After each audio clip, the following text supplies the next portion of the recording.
شاء الله لا حول ولا قوة إلا بالله العلي العظيم. بسم الله الرحمن الرحيم.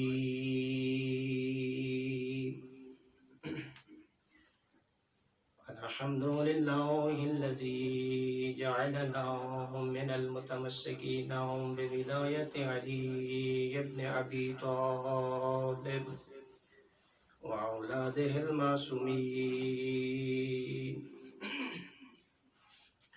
الحمد لله الذي جعلنا من المتمسكين بمحبة فاطمة الزهراء وأبيها وبالها وبنيها. الصلاة والسلام والتحية والإكرام على منبع الخير والرحمة سيد الأنبياء والمرسلين حبيب إله العالمين أبي القاسم محمد. اللهم صل على محمد وعلى آل محمد. لا سيما حبيبة المصطفى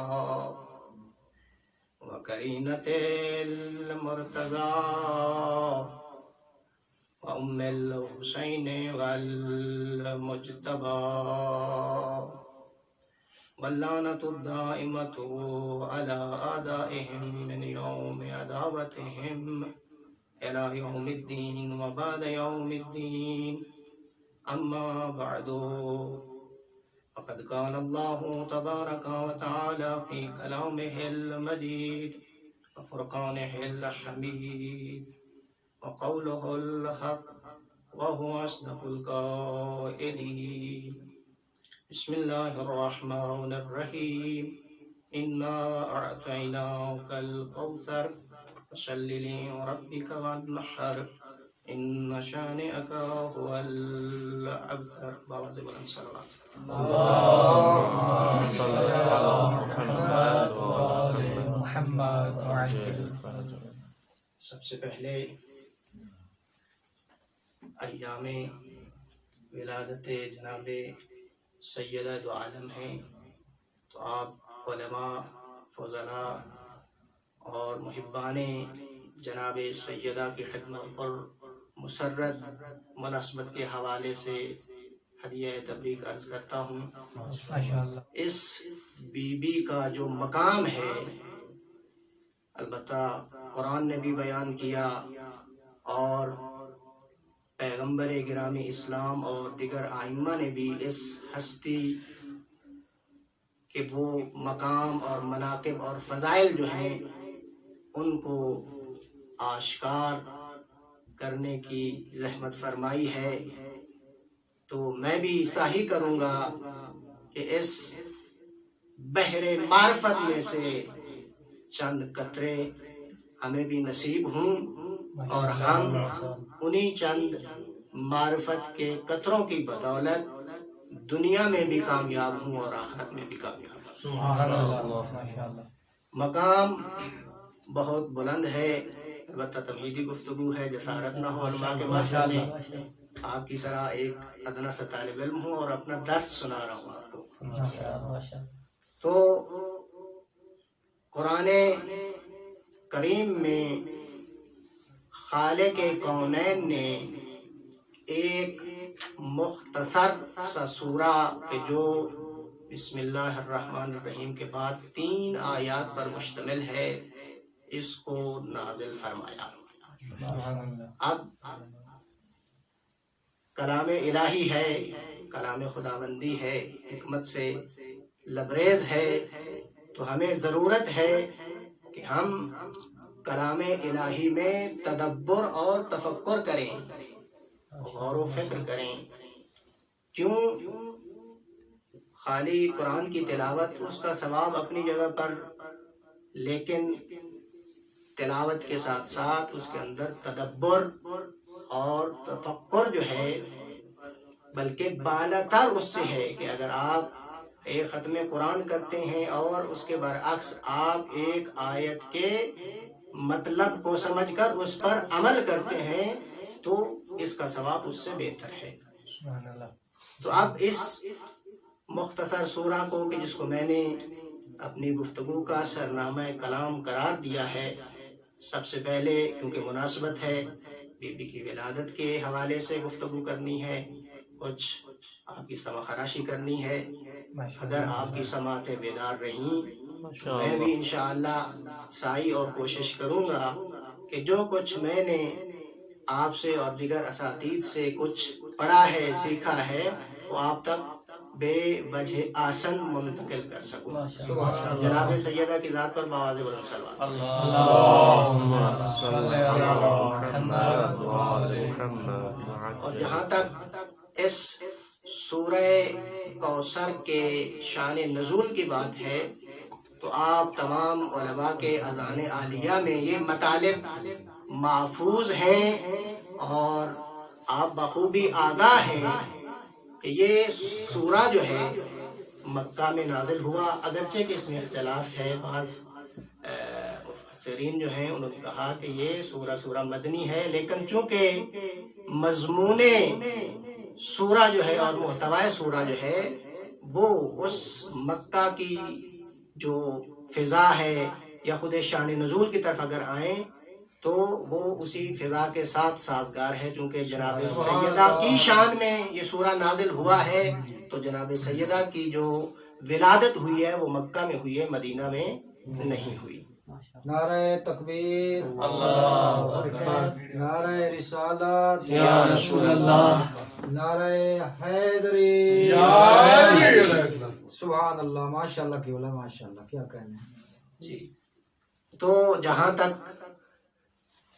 علماء عامہ، علماء خاصہ یعنی اہل تسنن کے مفسرین ہیں، علماء ہیں، یا اہل تشیع کے مفسرین و علماء ہیں، متفق علیہ جو بات ہے وہ یہی ہے کہ یہ سورہ جو ہے یہ بمناسبت جناب سیدہ نازل ہوئی ہے۔ کیوں؟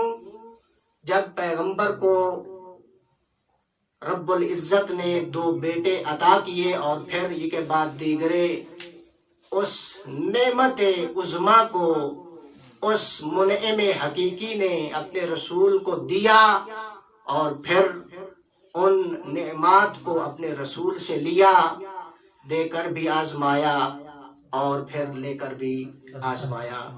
یہ صابر، بلکہ یوں کہوں سید الصابرین نبی ہے کہ جس نے ان نعمتوں کے چھن جانے پر بھی صبر کا مظاہرہ کیا۔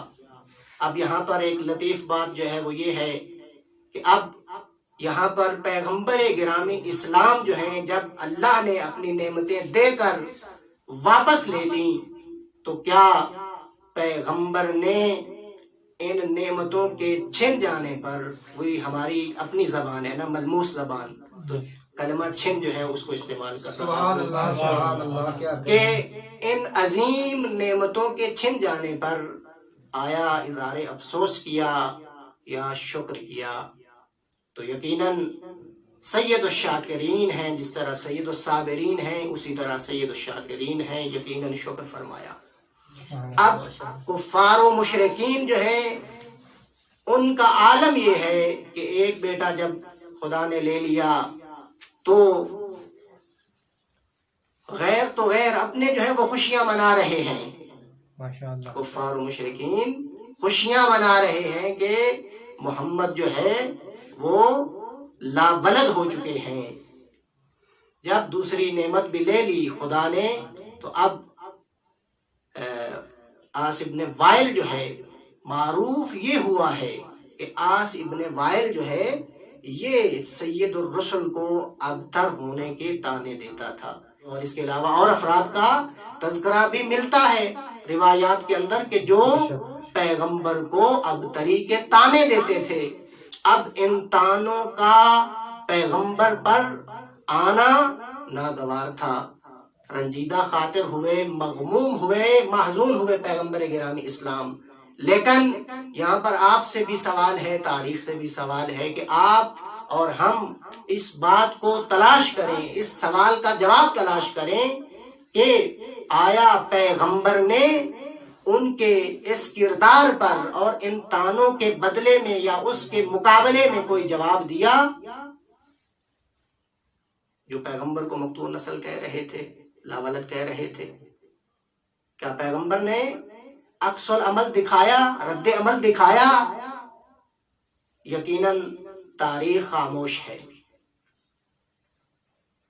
آپ کو کہیں بھی کوئی ایسی بات یا روایت نہیں ملے گی کہ پیغمبر نے بھی رد عمل کا مظاہرہ کیا. کیوں کرتے مظاہرہ؟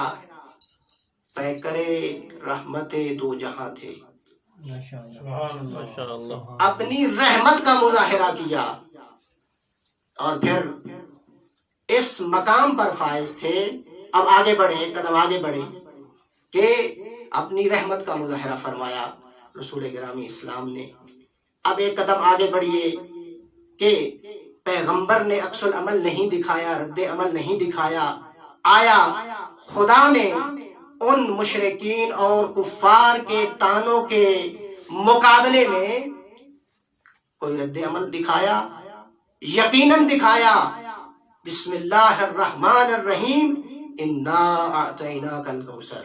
سبحان اللہ. نعرہ تکبیر، اللہ اکبر، نعرہ رسالت، یا رسول اللہ، نعرہ حیدری. سبحان اللہ، ماشاء اللہ. کیوں فرمایا یہ عکس العمل اور رد عمل؟ کیوں پروردگار عالم کی طرف سے جواب آیا اور محمد مصطفیٰ کی طرف سے جواب نہ آیا؟ کیوں؟ تو مجھے جو بات سمجھ میں آ رہی ہے، معاملہ کچھ اس طرح ہے کہ جیسے دو دوست آپس میں ایک معاملہ طے کرتے ہیں کہ بھائی اگر مجھ پر کبھی کوئی مصیبت مشکل آن پڑے تو آپ معاونت فرمائیے گا، اور اگر آپ پر کبھی کوئی مشکل وقت آ پڑا تو میں آپ کی مدد کروں گا. یہ ہے اس دوستی کی بات جو ہماری دنیاوی دوستی ہے. دنیاوی اغراض ہیں جس کے اندر، منافع ہیں جس کے اندر، لیکن یہاں معاملہ اس سے کہیں بالا تر ہے. ایک طرف کبریا ہے، دوسری طرف محبوب کبریا ہے. تو ہوا کیا؟ جب محبوب کبریا نے کوئی عکس العمل نہیں دکھایا، رد عمل نہیں دکھایا، تو کبریا نے وہاں آ کر کیا کیا؟ عکس العمل دکھایا. کہا اے محمد، اے میرا نبی، اے میرا رسول، تو میرے لیے اور میرے دین کے لیے، میری توحید کے لیے کیا کر رہا ہے؟ یہ مصیبتیں جھیل رہا ہے، اور پھر یہ کیسے ممکن ہے کہ میں تمہیں ان مشکلات میں تنہا چھوڑ دوں؟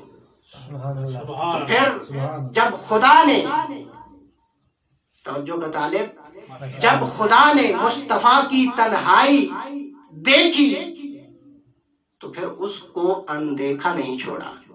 سبحان اللہ. اس وحدہ لا شریک نے، اس یکتا و یگانہ ذات نے اپنے تنہا ہونے کے ساتھ مصطفیٰ کی تنہائی کو دور کیا. سبحان اللہ. تو یہاں پر عکس العمل دکھایا. اور اس سے ایک مرحلہ اور آگے بڑھیے، زیادہ گفتگو نہیں کروں گا. سبحان اللہ. لفظ کوثر کا استعمال ہونا، جیسے آپ نے بہت سارے خطباء اور علماء سے اور حتی تفاسیر میں آپ نے یقیناً مطالعہ فرمایا ہوگا کہ بہت سارے معانی لفظ کوثر کے بیان ہوئے. مفسرین نے بیان کیے، اولاد کثیر، خیر کثیر، نسل کثیر، جنت، قرآن اور بہشت، نہر، یہ سارے معنی ذکر ہوئے. تو جو متفق علیہ اس معنی کا جو مصداق ہے وہ کیا ہے؟ ایک دفعہ ہے کہ آپ ہمارے پاس، کیونکہ جو تفسیر کا طریقہ ہے وہ پہلے مرحلے میں یہ ہے کہ تفسیر قرآن بالقرآن، یعنی ایک قرآن کی آیت، اس کے اندر ایک حکم ہو یا کوئی مسئلہ بیان ہو، تو ہم اس مسئلے کو سمجھنے کے لیے سب سے پہلے قرآن ہی کی طرف رجوع کریں، قرآن کی دیگر آیات کی طرف کیا کریں؟ رجوع کریں، تاکہ قرآن اپنی زبان میں، اپنی لسان میں اس مسئلے کو سلجھائے.